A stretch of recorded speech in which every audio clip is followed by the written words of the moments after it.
Tiago pergunta: qual o proveito disso se você não meter a mão no bolso, tirar R$10 e comprar uma refeição para esse irmão?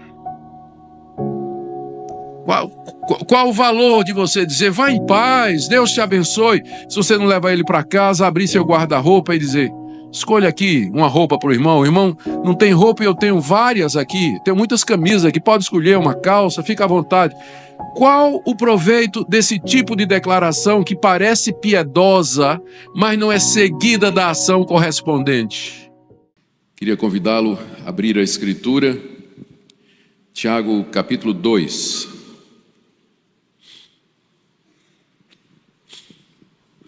E nós vamos fazer a leitura do verso 14 até o verso 26. Tiago 2, de 14 a 26. Meus irmãos, qual é o proveito se alguém disser que tem fé, mas não tiver obras? Pode acaso semelhante fé salvá-lo? Se um irmão ou uma irmã estiverem carecidos de roupa e necessitados do alimento cotidiano, e qualquer dentre vós lhes disser, ide em paz, aquecei-vos e fartai-vos, sem contudo lhes dar o necessário para o corpo, qual é o proveito disso? Assim também a fé, se não tiver obras, por si só está morta. Mas alguém dirá, tu tens fé e eu tenho obras. Mostra-me essa tua fé sem as obras, e eu com as obras te mostrarei a minha fé. Crês tu que Deus é um só? Fazes bem, até os demônios creem e tremem. Queres, pois, ficar certo, o homem insensato, de que a fé sem as obras é inoperante? Não foi por obras que Abraão, nosso pai, foi justificado quando ofereceu sobre o altar o próprio filho Isaque? Vês como a fé operava juntamente com as suas obras. Com efeito, foi pelas obras que a fé se consumou. E se cumpriu a Escritura, a qual diz, ora, Abraão creu em Deus e isso lhe foi imputado para a justiça. E foi chamado amigo de Deus. Verificais que uma pessoa é justificada por obras e não por fé somente. De igual modo, não foi também justificada por obras a meretriz Raabe, quando acolheu os emissários e os fez partir por outro caminho? Porque assim como o corpo sem espírito é morto, assim também a fé sem obras é morta. Até aqui a leitura da palavra de Deus, queridos irmãos. A doutrina da salvação pela graça, ensinada pelos reformadores, conforme nós vimos ontem, e ensinada com base nas Escrituras, como por exemplo Efésios 2, não tardou a provocar uma reação dos papistas ou da Contra-Reforma e de outros que diziam que a ênfase que havia sido colocada sobre a graça excluía a presença e a participação do homem no seu processo de salvação e santificação aqui. De alguma forma, muita gente temia que essa ênfase na soberana graça de Deus e na sua misericórdia na salvação de pecadores acabasse servindo como um subterfúgio ou uma desculpa para alguns para continuarem a vida no pecado. E aí era necessário redefinir ou pensar ou refletir mais exatamente a respeito do que é que significa que a salvação é pela graça somente. Os próprios reformadores desenvolveram, não demoraram a perceber que a ênfase deles na salvação pela graça, justificação pela fé mediante a graça, aliás, justificação pela graça mediante a fé, isso poderia de fato provocar mal entendimentos, e eles então trataram de resolver ou discutir qual é o papel das obras na vida do cristão. Então você vai encontrar nas institutas João Calvino dedicando o espaço ao tratamento das obras como parte integrante da vida do cristão e associadas à fé. Você vê também nas obras de Lutero, embora menos, uma tentativa de explicar que a fé que é dada por Deus para a salvação, ela nunca vem sozinha, mas ela vem acompanhada de uma disposição que é resultado da mudança do coração que Deus faz pelo novo nascimento. Enfim, de todas as formas, os reformadores procuraram ajustar a doutrina da justificação pela fé para que não desse brechas para que se pensasse que estava se ensinando o libertinismo, ou que a doutrina da salvação pela graça era uma desculpa para que os crentes pudessem viver no pecado. Martinho Lutero teve, como eu disse, ele teve alguma dificuldade no início para entender bem. Talvez porque o entusiasmo dele ao descobrir que nós somos justificados livremente por Deus mediante a graça, o empurrou para um ponto em que toda vez que a palavra obras aparecia na frente dele, levantava uma bandeira vermelha, não é? E ele suspeitava de legalismo ou humanismo ou qualquer outra coisa relacionada com a participação do homem na graça de Deus. Tanto é que quando ele estava no processo de tradução da Bíblia dos originais grego, hebraico e aramaico para o alemão, que era a língua do povo, ao chegar em Tiago, ele encontrou muita dificuldade em considerar Tiago como sendo realmente inspirado por Deus, especialmente por conta de passagens como essa aqui, onde Tiago está falando a respeito das obras como parte integrante da salvação, a ponto de dizer que uma pessoa é justificada por obras e não por fé somente. Então, Lutero sentiu muita dificuldade em entender esse tipo de coisa. Ele traduziu a carta de Tiago, mas colocou no final, tirou do Novo Testamento, e na primeira edição da sua Bíblia em alemão, essa carta ela vem ao final como uma espécie de apêndice, e Tiago se referiu na introdução a essa carta como uma carta de palha, porque ele pensou que Tiago, ainda dominado pelo sentimento judaico e pela teologia judaica, não percebeu com clareza a doutrina da justificação pela fé. Além do mais, Lutero entendia que Tiago estava colocando-se contra a doutrina de Paulo. Paulo dizia que o homem era justificado pela fé, pela graça, enquanto que Tiago dizia isso não. O homem é justificado por obras e não somente pela fé. Bom, bem na verdade, diga-se que na segunda edição do seu Novo Testamento em alemão, Lutero colocou a carta de Tiago de volta ao cânon, não é? Eu imagino que ele finalmente entendeu o que é que Tiago está dizendo aqui e que não há contradição entre o que Tiago ensina e o que Paulo ensina, porque a fé que Paulo recomenda nas suas cartas não é a mesma fé que Tiago condena aqui no capítulo 2, e as obras que Paulo rejeita nas suas cartas não são as obras que Tiago recomenda aqui, como nós queremos mostrar em seguida.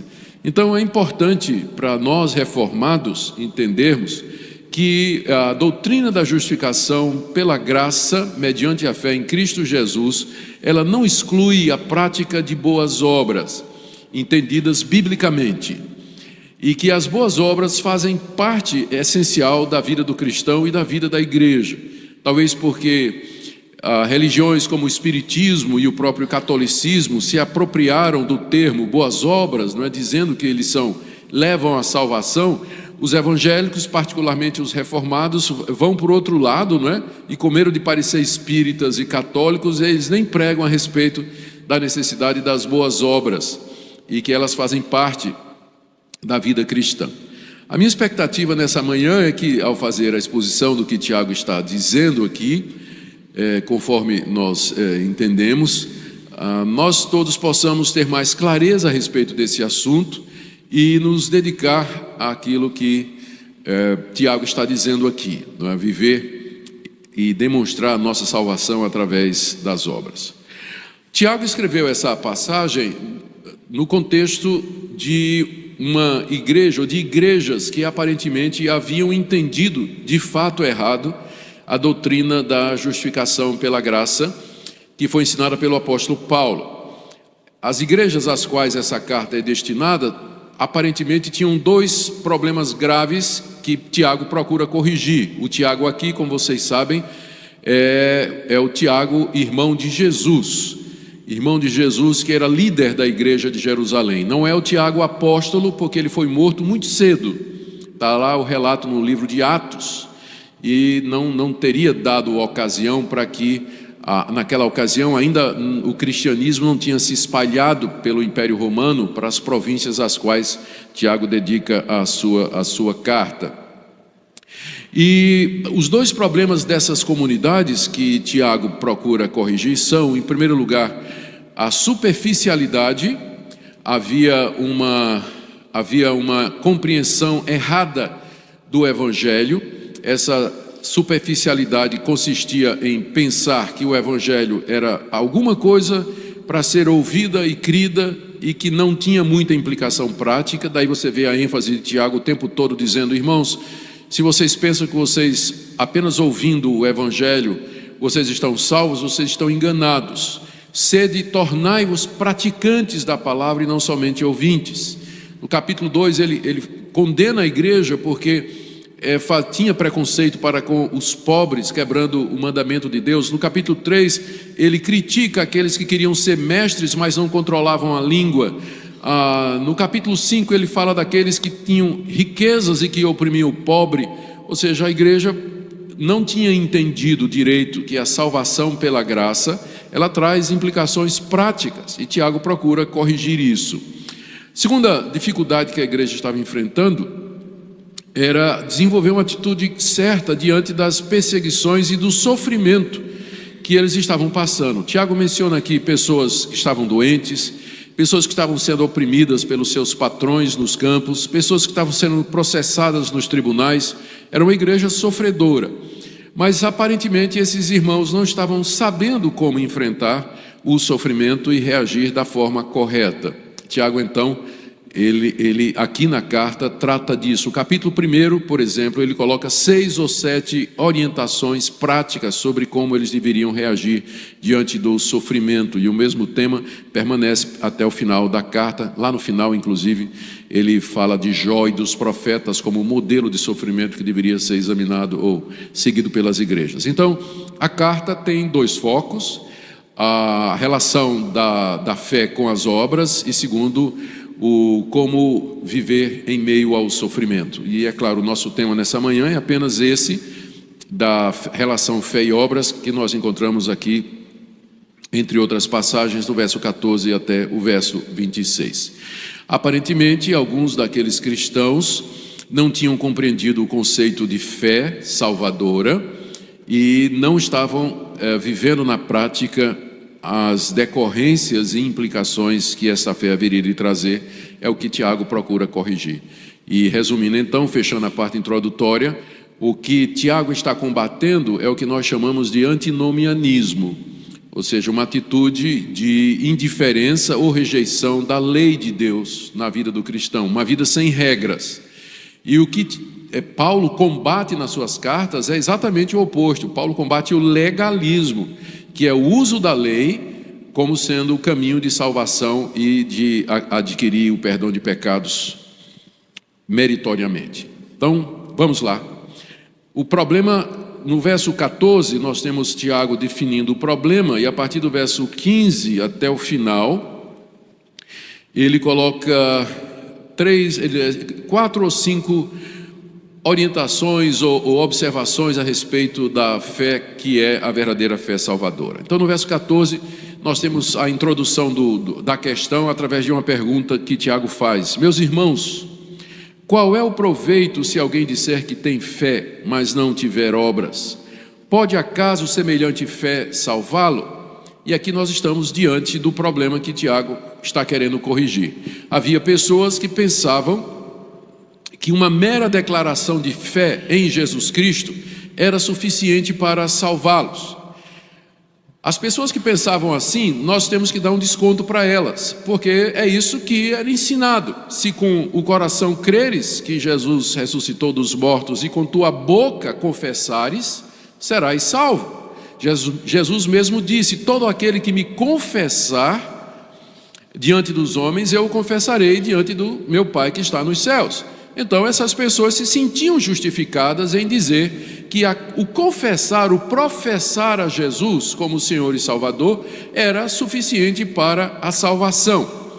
O que Tiago está questionando aqui não é esse fato, porque a Bíblia ensina que para sermos salvos nós temos que confessar a Jesus como Senhor e Salvador. O que Tiago está questionando aqui é a sinceridade e a genuinidade dessa confissão. Porque qualquer pessoa pode dizer, Jesus é Senhor. Qualquer pessoa pode dizer, eu creio em Jesus Cristo. Ou, acredito que Jesus é o Filho de Deus. Ou, admito que Ele ressuscitou dentre os mortos. A Bíblia está cheia de advertências contra esse tipo de declaração. É possível alguém declarar ou professar a Cristo, mas e essa declaração ela não procede de um coração reto e transformado diante de Deus. E a evidência de que essa fé é genuína é exatamente a transformação do coração que vai produzir obras, vai produzir fruto, para usar as palavras de Jesus, vai produzir frutos espirituais, através de amor ao próximo e de uma série de atitudes que nós vamos ver alguns exemplos aqui.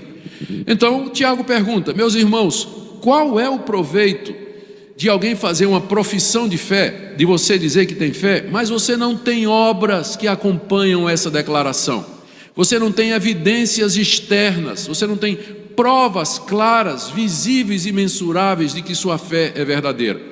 Por acaso pode semelhante fé, essa declaração de fé, salvar você?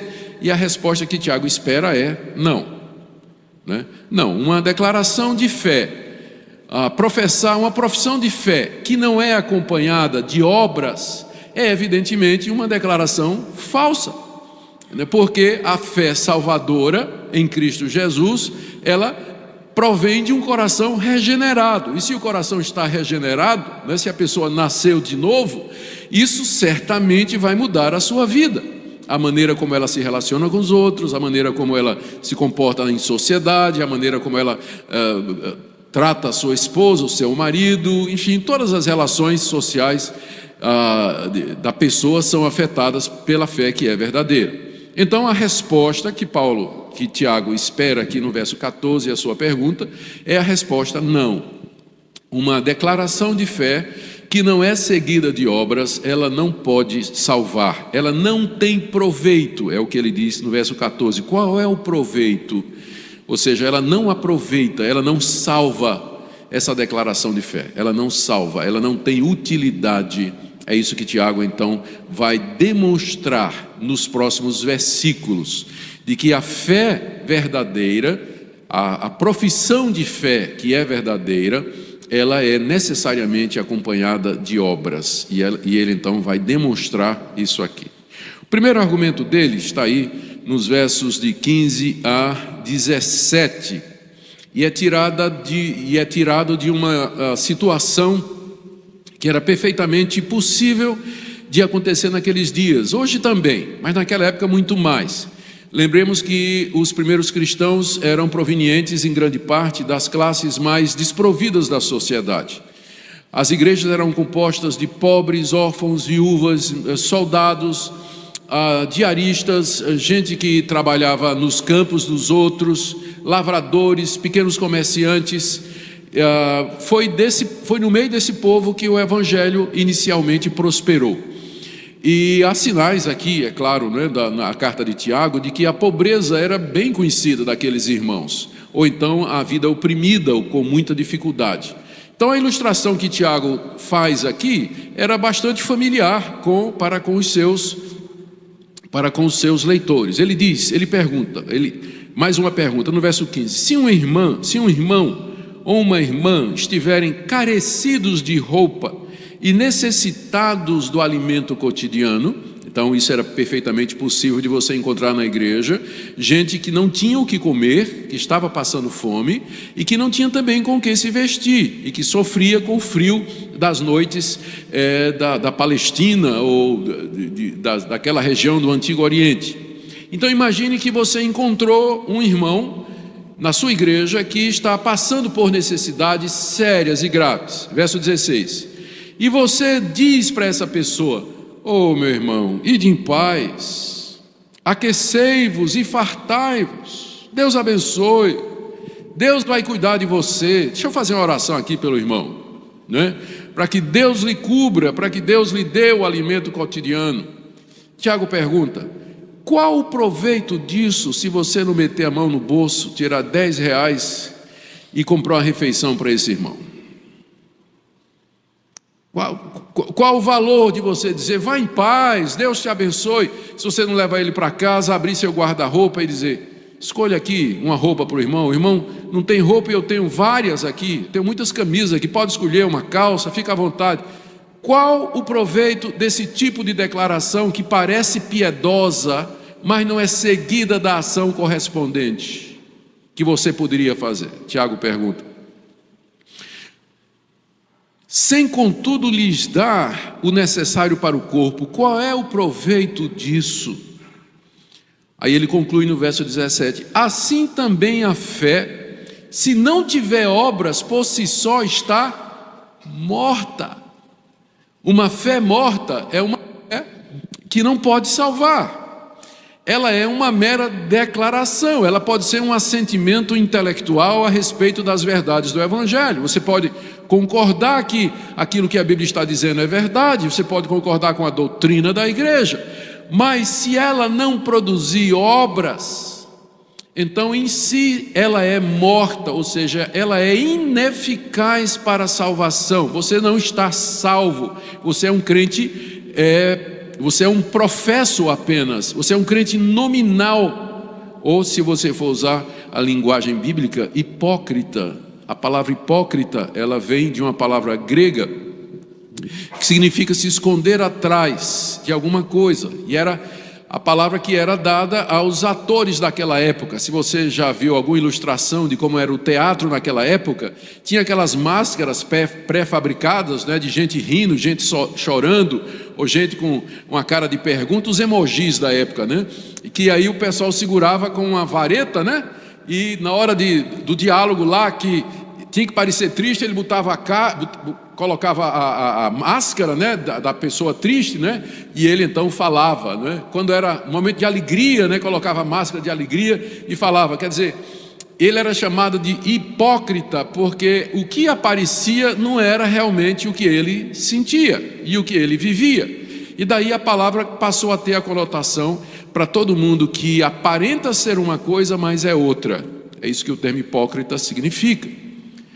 Então, uma fé sem obras, ou uma fé hipócrita, ela está morta, ela não tem condição de salvar, ela é tão inútil quanto você chegar para um irmão pobre necessitado e dizer, vá em paz, Deus te abençoe, que Deus lhe aqueça, que o calor do Espírito Santo aqueça a sua vida, meu irmão, e você não faz absolutamente nada para ajudar aquela pessoa que está passando necessidade. Então você percebe que o que Tiago está condenando aqui não é a doutrina da justificação pela fé. Ele está condenando aqui uma falsa profissão de fé, uma fé que não procede de um coração regenerado. Segundo argumento de Tiago, né, está aí no verso 18, onde ele entra em diálogo com um adversário imaginário. Isso é o que a gente chama de diatribe. Diatribe é um recurso literário em que o autor, a uma certa altura, imagina uma discussão com um adversário fictício. Isso é feito para trazer mais vivacidade, fica mais gráfica a discussão, chama a atenção dos leitores, engaja o leitor no meio daquela discussão para tomar um partido, né? Está tendo uma discussão e você é convidado a tomar um partido. Aqui Tiago imagina alguém, né, diante dele e que diz assim, não, a fé salva, somente a fé salva, ela não precisa ser acompanhada de absolutamente nada, mas a mera declaração de fé salva diante de Deus. Verso 18, mas alguém, o alguém aqui é o próprio Tiago, dirá a você que acha que pode ser salvo pela fé sem obras, tu tens fé, tu dizes que tens fé, e eu, Tiago, tenho obras, mostra-me essa tua fé sem obras, e eu com as obras te mostrarei a minha fé. Tiago aqui faz um desafio àqueles que achavam que a fé somente salva. O desafio é esse: mostre que essa sua fé é verdadeira. Como é que você prova que essa sua fé é verdadeira? Eu tenho obras que demonstram que minha fé é verdadeira, mas você não tem. Então como é que você prova que a sua fé é autêntica a não ser através de obras. O que Tiago está dizendo aqui é que a fé verdadeira, ela só pode ser conhecida através das obras praticadas por aquele que a professa. E que não tem outra maneira de você saber se a fé é genuína a não ser pelo fruto que ela produz. Eu olho para uma árvore, como é que eu sei que ela está viva? Eu não vejo a seiva correndo por dentro da árvore, mas eu vejo os frutos que ela produz. E aí eu sei que ela é uma árvore saudável, uma árvore que está viva. Eu olho para o coração, eu olho para todos vocês que estão aqui nessa manhã, e eu não posso ver a fé no coração de vocês. Como é que eu sei que vocês são salvos? Como é que eu sei que vocês são verdadeiros irmãos em Cristo Jesus? Só há uma maneira: observando as obras, a sua maneira de viver, a sua maneira de se comportar, as suas atitudes, as suas ações. É a única forma. Por isso que não demorou muito na história da igreja que as comunidades cristãs começaram a ser mais exigentes para a admissão ao batismo e profissão de fé daquelas pessoas que se diziam convertidas. Quando o cristianismo começou, mesmo lá em Pentecostes, as pessoas declaravam que criam em Jesus Cristo, e eram batizadas imediatamente. Atos capítulo 2, Atos 8, Filipe em Samaria, Atos 10, Pedro na casa de Cornélio, e depois Paulo, onde ele passava, pregava o evangelho, as pessoas diziam que criam, eram batizadas imediatamente. Mas naquele tempo só tinha um evangelho. A pessoa dizer que Jesus Cristo era o Filho de Deus, ou confessar a fé verdadeira em Cristo Jesus, então as probabilidades de que aquela convicção, ou de que aquela confissão era sincera, era assim muito grande. Então o tempo entre a profissão de fé e o batismo era muito curto. Mas já percebe-se aqui em Tiago, não é? A necessidade que cedo a igreja começou a ver, a necessidade de ser mais cautelosa com o número de pessoas que professavam a fé, mas que não tinham compreendido ou que era uma fé fingida. E já no século II e III você encontra a formação de escolas de teologia ou escolas de catecúmenos, como por exemplo em Alexandria, mais adiante em Antioquia, exatamente para trazer mais conhecimento e preparação para aqueles novos convertidos. É sempre bom, e isso é uma cautela para nós hoje. A gente sabe que tem denominação, que se você passar na frente da porta da igreja, ele já puxa você para dentro e já lhe batiza, né? E torna você membro da igreja. Mas as igrejas históricas, elas são historicamente cuidadosas com os novos convertidos. São convidados a participar de uma classe de catecúmenos, uma fase de preparação, onde então vai se ver se de fato, não somente eles entenderam o evangelho, mas se a vida deles apresenta sinal de mudança e de transformação. E só então os conselhos se sentem seguros em admitir uma pessoa após ter tempo para observar. Isso deveria então ser uma cautela para nós, né? Para nós não admitirmos como membros de nossas igrejas pessoas de uma maneira irrefletida e tão rápida, porque a única forma de você averiguar ou se assegurar de que a fé genuína é através das obras, porque pessoas podem fazer declarações de fé perfeitamente ortodoxas, mas elas não têm um coração mudado e nem transformado. Então, mostra-me a tua fé sem obras, e eu com as obras te mostrarei a minha fé. As obras são necessárias para a certificação da genuinidade da fé. Terceiro argumento de Tiago está aí no verso 19. Ele ainda está falando com aquele adversário imaginário. Crês tu que Deus é um só? Fazes bem, até os demônios creem e tremem. Tiago ainda está falando com o cidadão. Você diz que existe um só Deus, você faz bem. Essa declaração aqui de Tiago, essa afirmação, tu crês que Deus é um só, ela reflete o Shema, que é a declaração fundamental do judaísmo. Lembrando que Tiago está escrevendo, essas comunidades eram compostas na maioria de judeus convertidos ao cristianismo. Enquanto que no cristianismo a declaração fundamental é Jesus Cristo é o Senhor, no judaísmo a declaração fundamental se encontra lá no livro de Deuteronômio. Ouve Israel, o Senhor nosso Deus é o único Senhor, não há outro Deus além dele. Então, pegando o início da frase em hebraico, Shema Israel. Então o Shema era a declaração básica do judeu, que era: só existe um Deus e esse Deus é o nosso Deus, todos os outros deuses são falsos.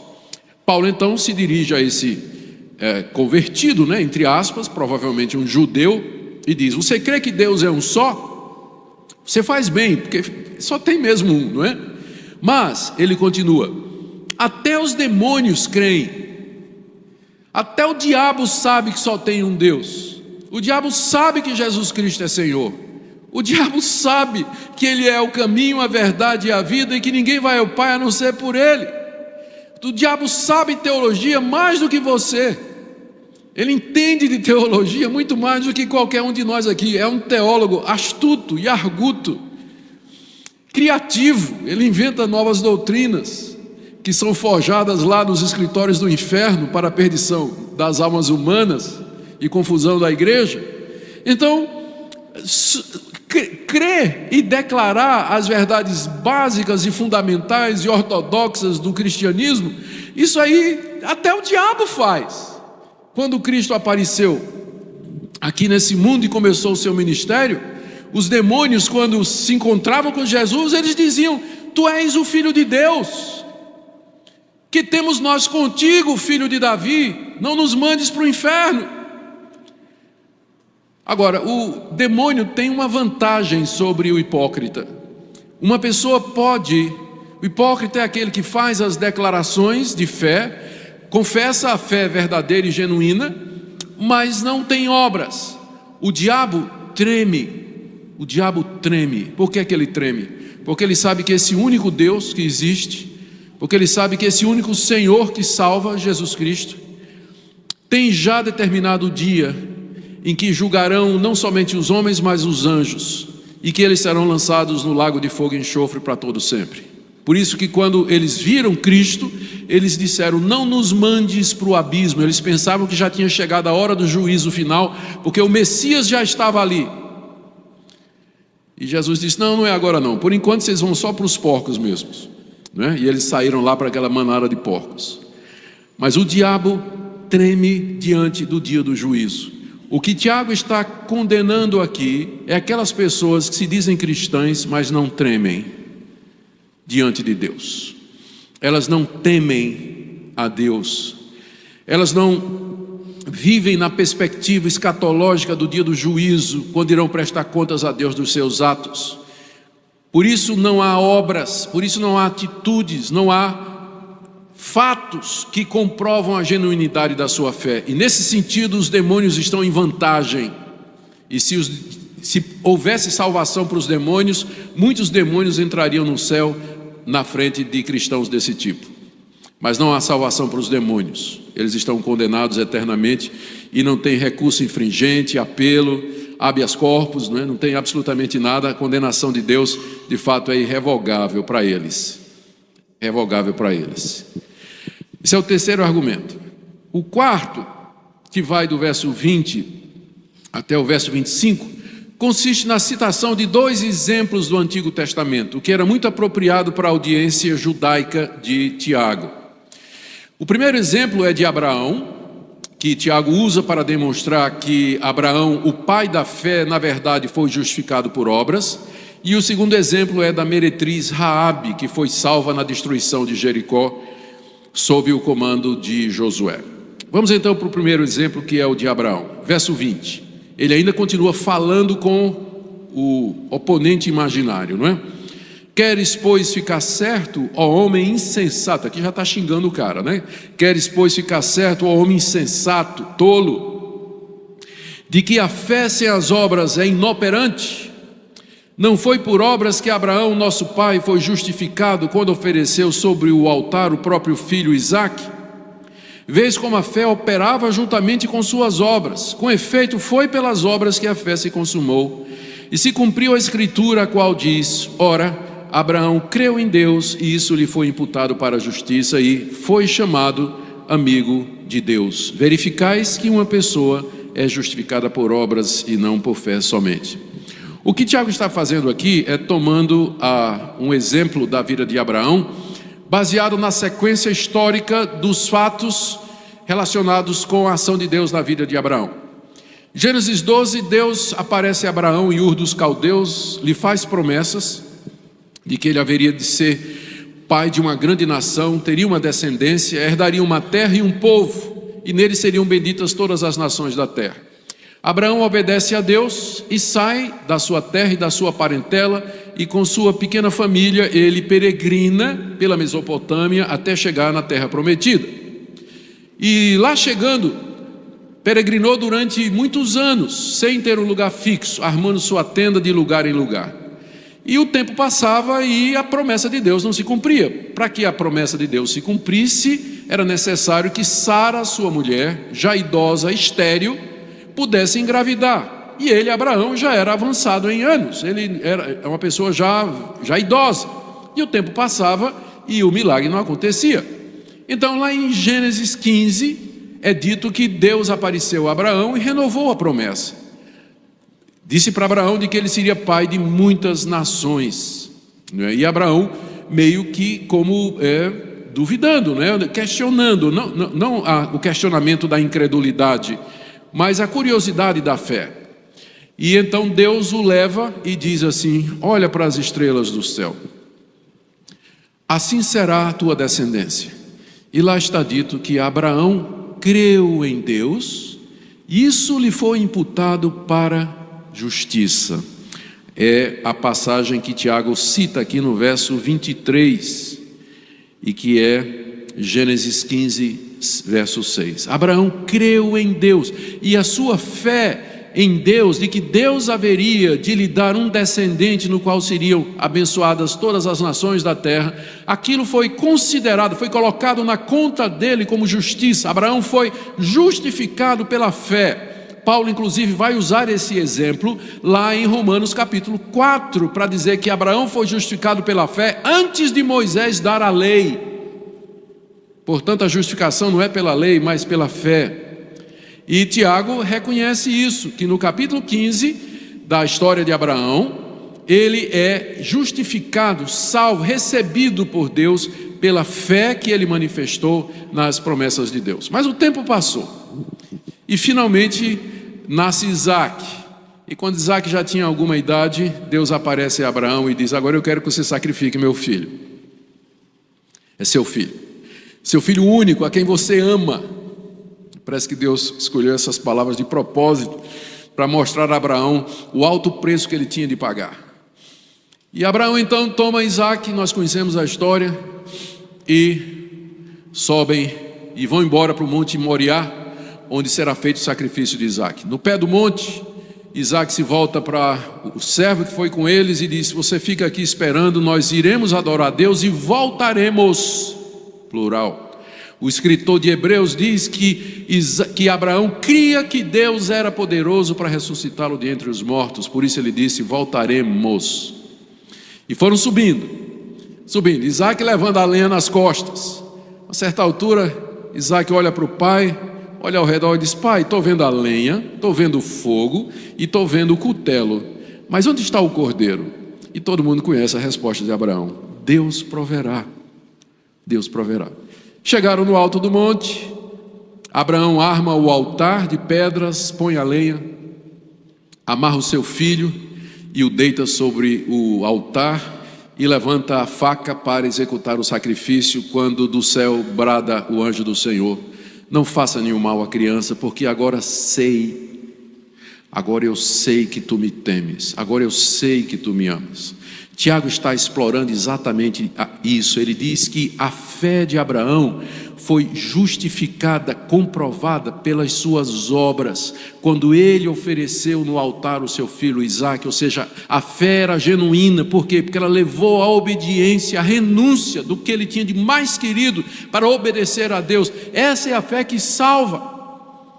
Veja como as obras cooperaram com a fé, no sentido de torná-la evidente, de torná-la clara, confirmando, ratificando, embasando essa fé. E a conclusão de Tiago, então, no verso 24 é: verificai, pois, que uma pessoa É justificada por obras e não por fé somente, não por uma fé vazia, oca, solitária, que não é acompanhada de ações de obediência, de renúncia e de entrega a Deus.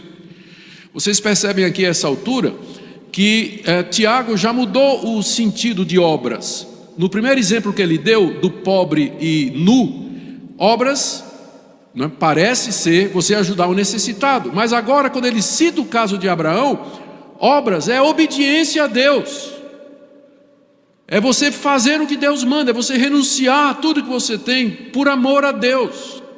Estas são as obras que acompanham a fé. Não é somente atos de caridade, mas uma vida de retidão, de submissão e obediência a Deus, como Abraão.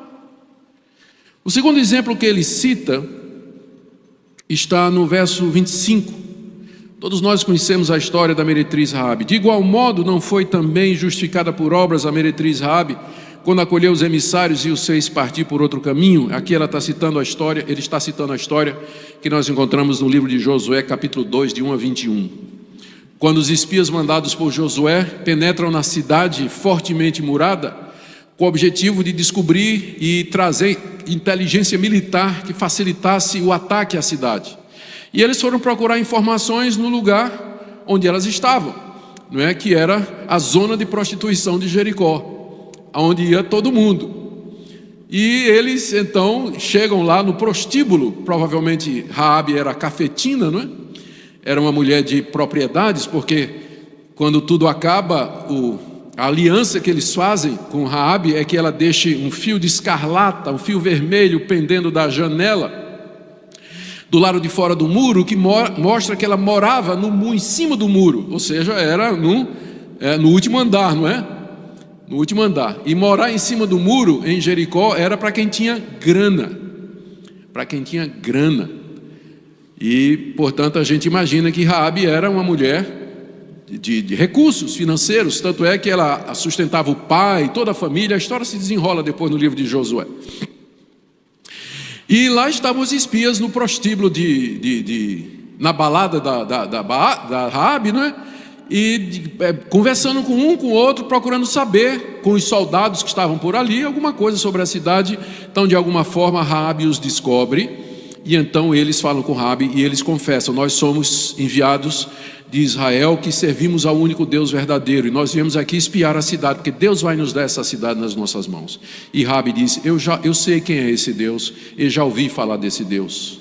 Eu temo o Deus de vocês. Quem sabe as notícias do que Deus tinha feito com os egípcios e com outros povos no deserto chegaram também a Jericó. E Raabe ouviu aquilo, e Raabe guardou aquilo no coração. E com a chegada dos espias, então ela professou a sua fé no Deus de Israel. Disse: esse é o Deus em quem eu creio.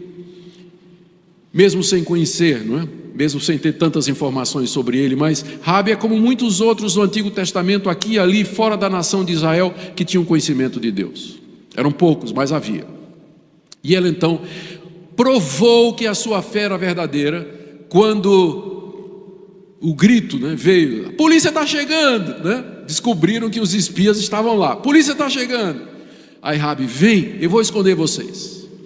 E ela escondeu os espias da fúria ou da busca da polícia local de Jericó, salvou-lhes a vida e no dia seguinte os mandou de volta em segurança por outro caminho.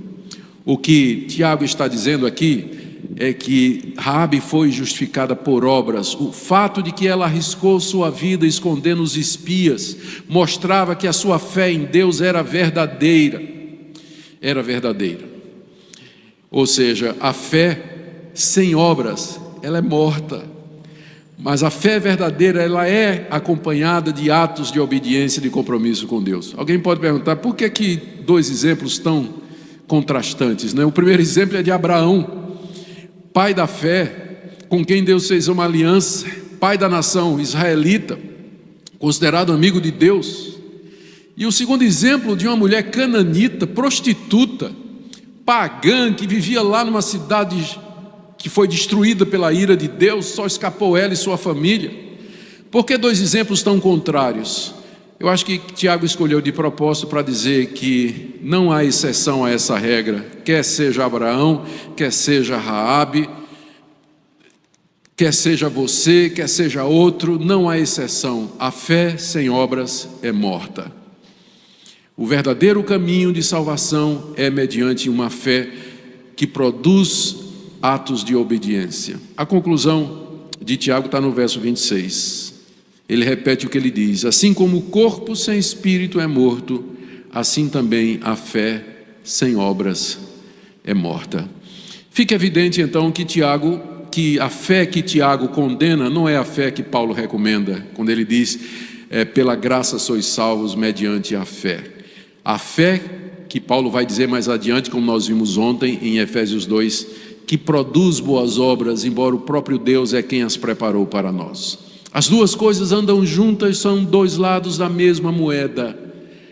É por isso que nesse sentido, algumas vezes a Bíblia parece dizer que nós somos salvos pelas obras, como por exemplo no dia do juízo, quando Jesus dirá aos que estiverem à sua direita: vinde benditos de meu Pai, entrai no reino que vos está preparado, porque tive fome, me deste de comer, tive sede, me deste de beber. Não é que são essas obras que salvam, mas elas são a evidência pública de que eles têm a fé salvadora em Cristo Jesus.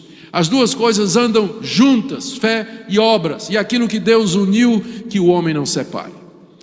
Que Deus nos ajude então, irmãos, a entender esse fato e examinar a nossa vida e pregar o evangelho completo, a salvação pela graça mediante a fé que produz boas obras e vidas mudadas, obediência a Deus e santidade de vida. Amém? Oremos. Obrigado pela tua revelação completa e perfeita, ó Pai. Nós pedimos que esta palavra cale em nosso coração e que produza fruto em nossa vida, e que nós entendamos o evangelho na sua completude. Te damos graças porque o Senhor nos permitiu crer, e não somente isso, mas o Senhor move o nosso coração, nos capacita a operar diligentemente com obras de obediência.